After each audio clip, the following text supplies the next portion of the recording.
баярлалаа. Эдийн засаг санхүүгийн хямралыг давах зөв бодлоготой болъё. Зөв бодлогоо хэрэгжүүлэх сахилгатай болъё.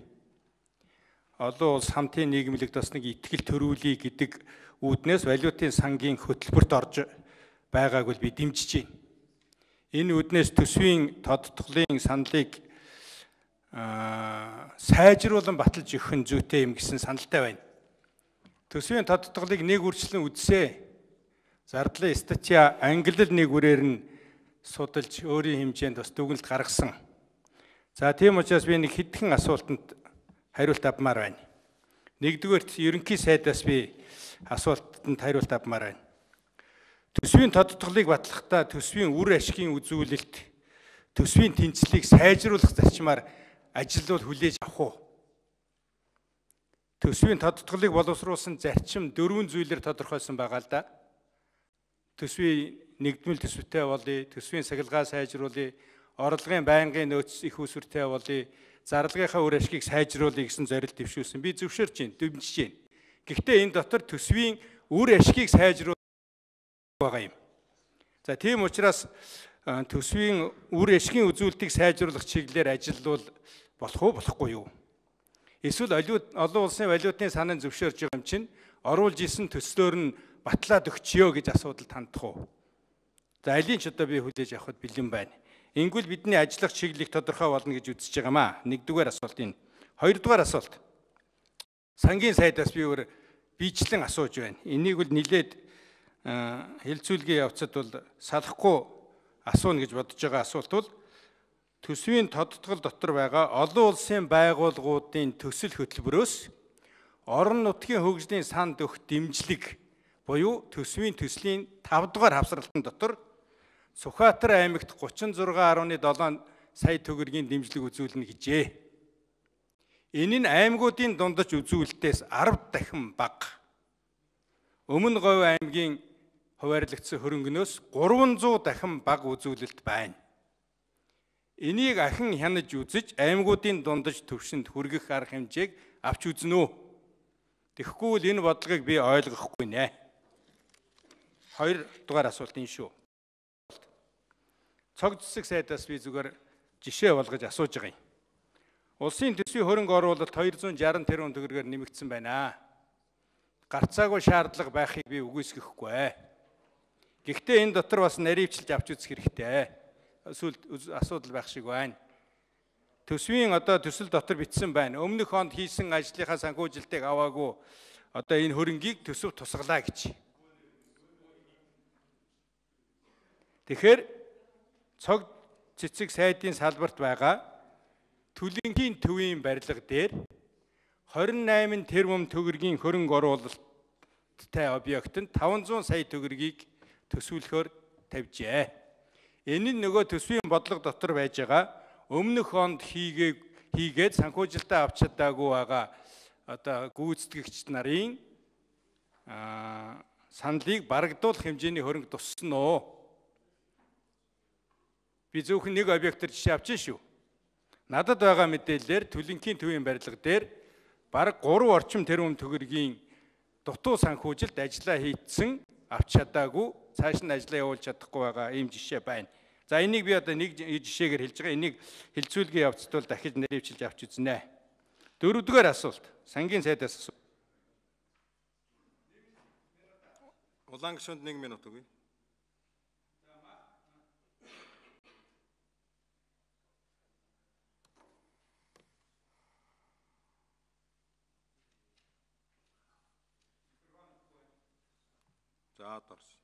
За баярлалаа. Мах сүү Атрын аянд урсгал зардалд 15 тэрбум төгрөг, хөрөнгө оруулалтанд 20 тэрбум төгрөгийг төлөвлөжээ. Энэ зүйтэй баха. Энэний үр дүн яаж гарахыг наривчил тооцоог нь үзнэ гэж бодож байгаа.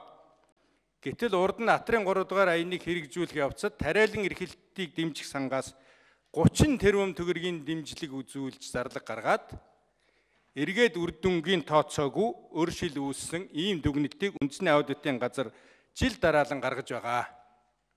Тэгэхээр энэ мэтчлэн үр дүнгүй ашиглагдах би урд нь үр дүнгүй ашиглагдсан энэ хөрөнгөө олж авах тал дээр ямар бодлого явуулах гэж байна вэ? 5 дугаар асуулт би ерөнхий сайдаас бас тодруулчмаар байна л да. Төсвийн нэгдмэл байдлыг одоо би дэмжиж байгаа. Энэ байдлыг хангах хүрээнд хийж байгаа ажлыг дэмжинэ. Одоо концессийнхаа асуудлыг энэ хүрээндээ авч үзээд сангийн яамандаа энийг за би зочин танилцуулъя. Улсын хурлын гишүүн Номтой баярын урилгаар Дорнод аймгийн нийгмийн арчил Монголын залуучуудын холбооны тэргүүлэгчид улсын хурлын үйл ажиллагаа төрийн ордонтой танилцж байгаа юм байна. Залуучуудад ажлын амжилт сайн сайхныг хүсээрөөё. За эхлээд чоожил сөрөн сайд, дараа нь цог цэцэг сайд, төгсгөлд нь ерөнхий сайд ингээд хариулъя. За улаан сайдын асуултанд хариулъя. Энэ Сүхбаатар аймагт өгөх татаасын тухайд Дэлхийн банкнаас судалгаа хийсэн байна өнгөрсөн 2016 онд. Энэ судалгааны үр дүнг тооцож суулгасан байгаа. Яг яагаад ийм судалгаа гарсан талаар манай ажлын хэсэг танд бас наривчилж тодруулга өгье. За мах зүйний Адрын 3 дугаар айныг үргэлжлүүлэхэд 35 тэрбум төгрөг суулгасныг та мэдж байгаа, дэмжиж байгаад баярлж байна. Урд нь ийм асуудлууд явж байгаад бас тодорхой хэмжээний бэрхшээл гарсан. 30 орчим тэрбум төгрөгийн өр үйлснийг тариалан эрхлэлтийг дэмжих сан дээр бол энэ өрийгөө бол баг авалгаа нэмэгдүүл гэдэг юм шаардлага тавьсан. Сая энэ хүрээнд жижиг дунд үйлдвэрлэлийг дэмжих сан, тариалан эрхлэлтийг дэмжих сан хоёулангийн одоо орлого зарлагыг нь 50% орчим тэрбум төгрөгөөр нэмэгдүүлж оруулж ирсэн төсвийн тодтолд суулгасан. За манай төсвийн бодлого төлөвлөлтийн газрынхан танд яг энэ Сүхбаатар аймгийн татаасын талаар яагаад ийм бага зуусан талаар нэмэлт тайлбарыг өгье.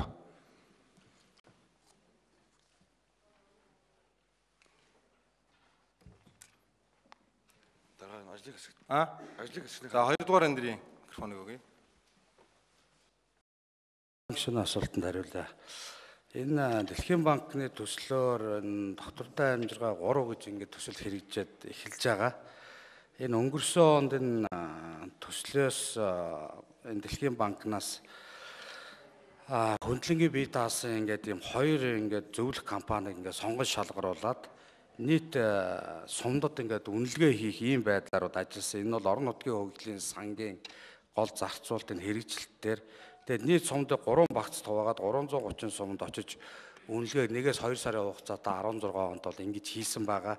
Яг энэ шалгууруудаа бол яг Дэлхийн банкнаас гаргасан яг энэ шалгуур үзүүлэлтийн дагуу энэ үнэлгээг хийгээд бүх сумдуудыг үнэлэхэд яг энэ үнэлгээгээр гаргасан яг энэ энэ зөвлөхүүдийн гаргасан үнэлгээгээр Сүхбаатар аймаг дээр ийм баг гарчаад байгаа. Бид нар бас яг тэр энэ зөвлөх компаниудын энэ сонгон шалгууруулсан үнэлгээнүүдийг дахиж нягтлж өмнөд нь үзсэн.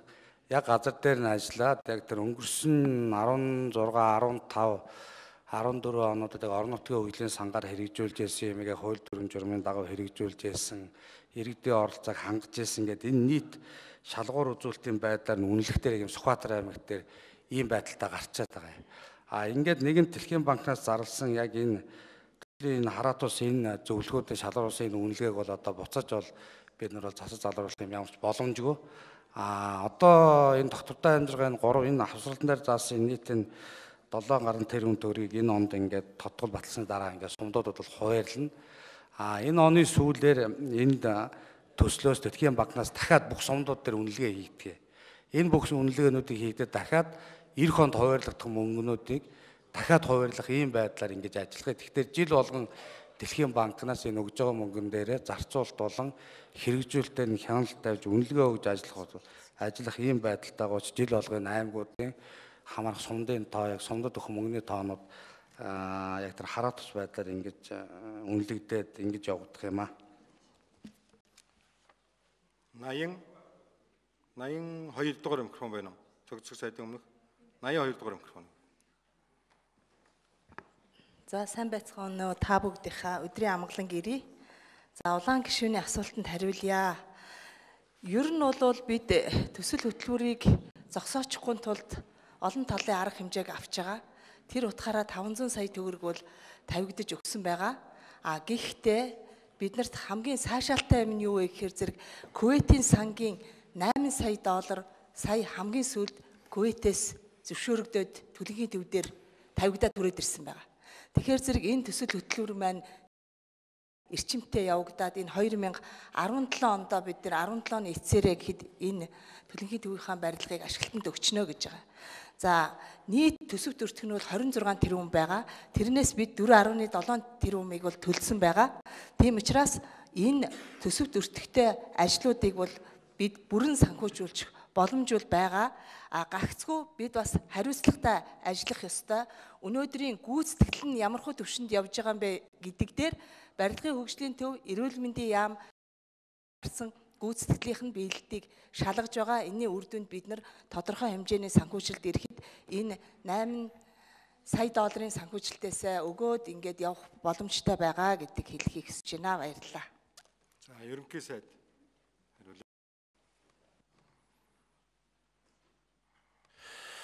За энэ төсвийн үр ашгийг дээшлүүлэх чиглэлээр өөрчлөлтийг бололцоотой юу гэж мэдээж энэ боломжтой байлгүй яах вэ? Тэгэхдээ төсвийн үр ашгийг дээшлүүлж ийна гэд үндэс нэмэгдүүлээд үр ашиг дээшлүүлэх асуудал юм уу? Аль эсвэл би бас түрүүн үгэндээ хэлж ирсэн одоо энэ өмч хөвчлийн орлого гэдэг төрийн өмчийг худалдах асуудлыг энэ ойрын хэдэн жилдээ хийхгүй үл яасан бэ гэсэн юм саналыг бас гишүүдтэй тавиад байгаа. Яагаад тэгэхээр эдийн засаг ийм хүндхэн байгаа тохиолдолд бид нар өмч хөвчлийн асуудлыг шийднэ гэдэг маань, хийнэ гэдэг маань төрийн өмчийг бас бодит биш өртгөөр нь одоо худалдах энэ нөхцөл байдал үүсэх магадлалтай. Тийм учраас цаашдаа бол энэ аль болох төрийнхөө өмчийг байлгаж агаад харин тэрнийхээ үр ашигын дээшлүүлэлт явах болцоо боломжийг бүрдүүлэх нь зүйтэй маа гэж ингэж үзэж байгаа. За төсвийн нэгдмэл байдлыг хангахад концессийг сангийн яамд хариуцуулах асуудал гэдэг. Сая одоо хэсэг хугацаанд бас энэ концесстэй холбоотой асуудлуудыг бид шалгаж үзлээ. Бас зарим нэг зүйл дээр хэрэгжүүлж үзлээ.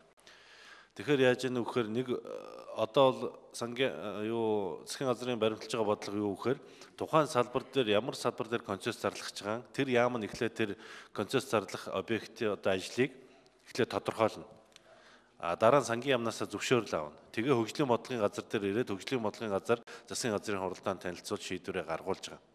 Одоогийн орж ирсэн хуулиар бол яг үгээр манай бас яамны сайд нараас гаргасан санал нь мэрэгжлийн яам өөрийнхөө салбар дээр хийх гэж байгаа ажлын талаар одоо ажлынхаа техник эдийн засгийн үндслийг боловсруулж концессо зарлахгүй бол өөр одоо газар дээр энэ асуудал явагдахаар жоохон төвөгтэй байна гэдэг ийм асуудлыг яриад ирсэн учраас одоо энэ хуулинд бол салбар болгон яамдууд өөрсдөө энэ концессийнхаа одоо бодлогын баримтуудыг боловсруулж оруулж ирэхээр орсон байна.